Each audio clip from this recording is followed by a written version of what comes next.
Monopoly. We've done a cost curves, we've done pure competition, and now we need to look at the other extreme for pure competition, pure monopoly.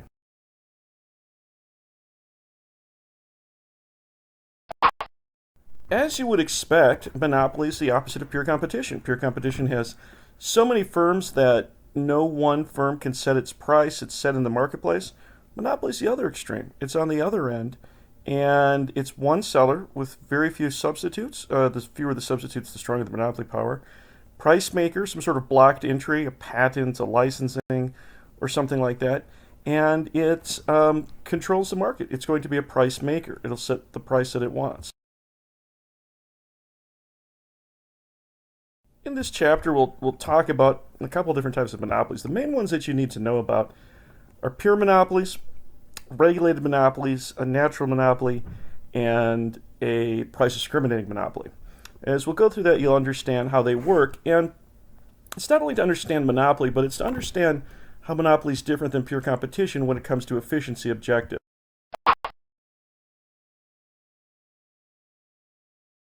How does a monopoly form? Well, a couple different ways. Economies of scale. We talked about this a lot in class. There might be one company that produces the product at the lowest per unit cost with an economy of scale. The natural monopoly, a power company in a town, a transportation service, a bus company in one town. Wausau is not going to have 5 different bus companies competing for traffic. There's just not enough there. One bus company can do it cheapest. One school district could do it cheapest. In certain cases, legal barriers to entry, a patent, a license, control of essential resources. These things will prevent entry to the market and allow the monopoly to maintain its position.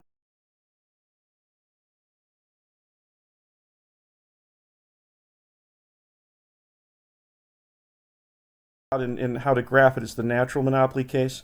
The natural monopoly case is simply a downsloping ATC curve at the point of price. So if price intersects a downsloping ATC curve, you have a natural monopoly, and least cost production is realized with only one producer. And this is not uncommon in many different markets and industries.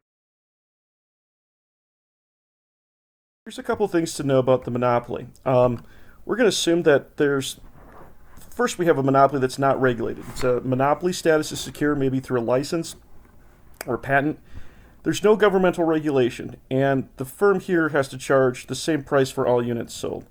The market demand curve is the firm's demand curve, of course, because there's only one producer.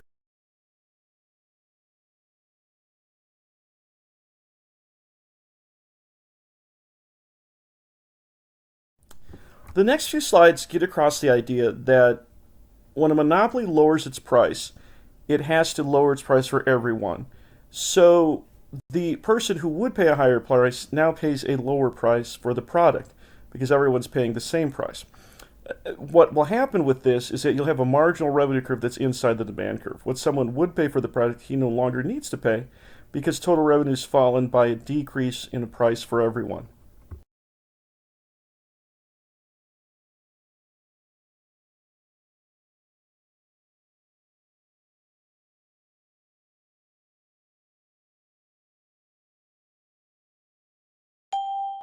This slide once again reaffirms this information, and the next couple slides go through that sort of drawn out process where you look at total cost and total revenue, and you try to find the price producing point.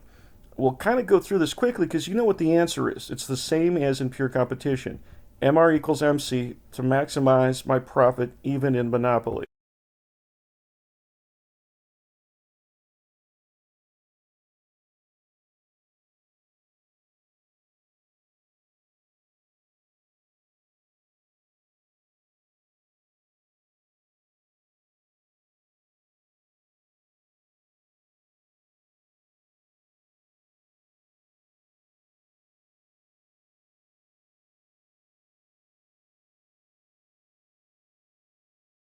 And the marginal revenue curve kind of taking shape.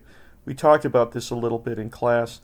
The marginal revenue x-intercept is important. That's unit elasticity, and it divides the monopoly from the elastic and inelastic portions of the curve.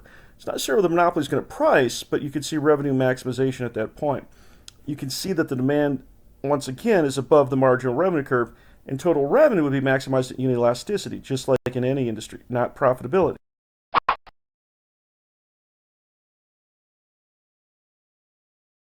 We've all come to know and love. MR equals MC to produce most profitably, even in monopoly, right? So all the information that you need is MR equals MC, just like before. Look for that point in monopoly and you can find profit maximization. Although monopoly goes about it a little bit differently, as we'll see.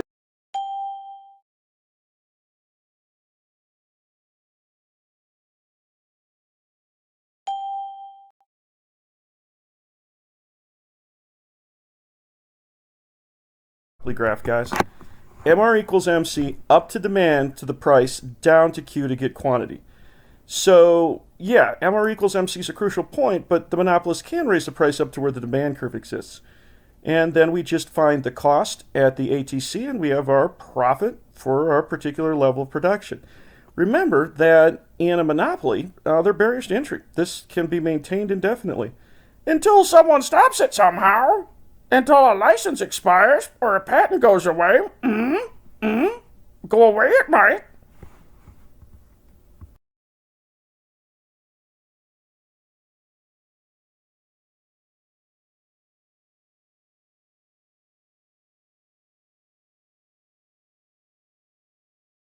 It's weird to think about it, but a monopoly can produce at a loss as well.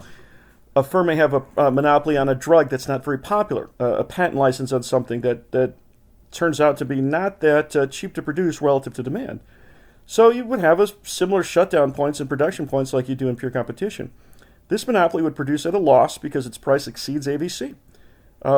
Price below AVC would shut down the same that it would in pure competition.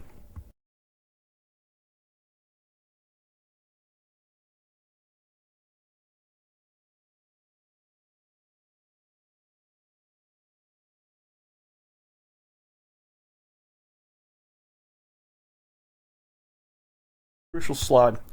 There's a lot to understand about how monopoly is not as efficient as pure competition. There's a supply curve, okay? That's the MC curve for monopoly. It would be the supply curve in pure competition. Take away that marginal revenue curve and you got supply equals demand for the market in pure competition. That's allocative efficiency. Price equals marginal cost equals demand is our efficiency, right? And if that's the case, that would be where the purely competitive firm would produce, the socially optimal quantity and price. Monopolist doesn't produce there. It produces at a price that is higher than socially optimal and a quantity less than socially optimal.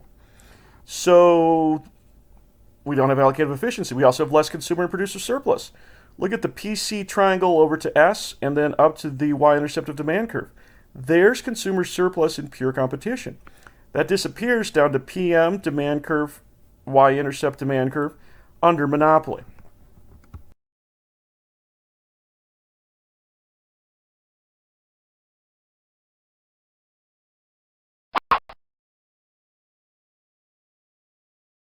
This is a concept that sometimes monopolies don't always operate at economies of scale, even when they could.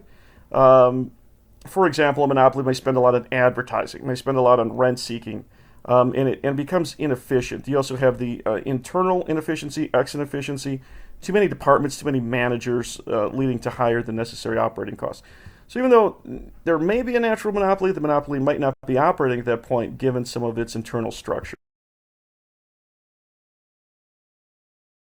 Here's some other ideas about the monopoly not operating at its least cost production points. Rent-seeking behavior, trying to maintain its monopoly status through legal means, through political means. Technological advance, research and development. X inefficiency. It's got too much internal costs, too high of internal costs, and so forth down the line.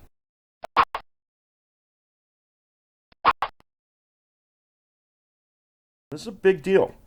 Price discrimination is a monopoly able to charge people different prices by segregating the market. Perfect price discrimination would be charging everyone his or her maximum.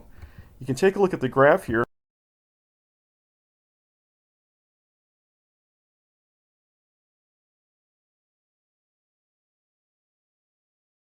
And you see something really cool about price discrimination. Here's economic profits with a single MR equals MC price. This is our normal, non-price discriminating monopoly. Under price discrimination, okay, the monopolist is producing MC equals demand, okay? They're producing where, and marginal revenue equals demand because everyone is paying his or her maximum. So the monopolist produce the socially optimal quantity, they'd earn economic profit, and there'd be no consumer surplus, sort of like we discussed before.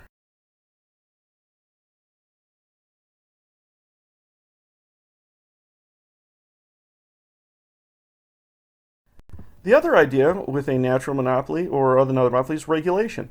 And the dilemma of regulation refers to the idea that often the socially optimal price is equal to marginal cost, um, is not sustainable. It's below ATC, and the monopoly would not be able to support that price or sustain that price without incurring a loss and going out of business.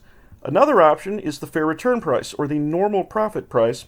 Price equals ATC. At this price, the monopoly can stay in business without a subsidy, but it's not at the socio-optimal level of production.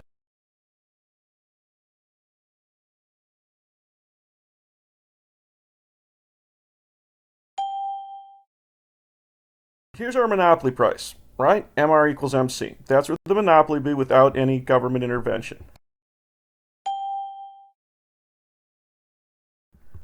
Government comes along to the power company and says, hey, power company, that's too high of a price. We're going to let you have this monopoly. It's an economy of scale, but we're going to regulate you. Just like that article we read about the Wisconsin Public Service Commission regulating rates at ATC or earning a normal return price, fair return, normal profit. And there's a socially optimal price. Notice that it's below ATC. That would require, of course, a subsidy for the monopoly to produce at that price. Otherwise, we go out of business. Sometimes we produce down to that price. The cab company in Marshall subsidized to provide the socially optimal level of transportation. Other monopolies get that sort of subsidy. Some don't. So here's essentially the dilemma of regulated monopoly. Which price is acceptable? Is it the MR equals MC, the fair return price, or the socially optimal price? I conclude the. We're done.